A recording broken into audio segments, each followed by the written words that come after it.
দিন কোনটা? আরাফার দিন। কোন দিন? কথা বলেন। হজে যারা গিয়েছেন আরাফার দিন দেখেছেন না? ইজহার আর রেদা পরে আমরা লাব্বাইক আল্লাহুম্মা লাব্বাইক বলি। এটা সারা বছরের মধ্যে শ্রেষ্ঠ দিন।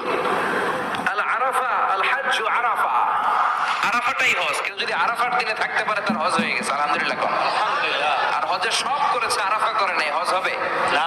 কথা বলেন, হজ হবে না। তার মানে বছরের শ্রেষ্ঠ দিন আরাফার দিন। এদিন আল্লাহ এত সংখ্যক বান্দাকে একসাথে ক্ষমার ঘোষণা দেন, বছরের কোন দিন এত মানুষকে ক্ষমা করেন না। আবার শয়তান ওই দিনে এতটা লাঞ্ছিত বোধ করে, এতটা অপমান বোধ করে, বছরের কোন দিন শয়তান এত অপমানিত হয় না। এজন্য বিশ্বনবী বলেছেন খায়রুদ দুআ দুআ ও আরাফা, সবচাইতে শ্রেষ্ঠ দোয়া আরাফার দিনের দোয়া। বিশ্বনবী বলেন আরাফার দিনে একটা দোয়া আমি করি,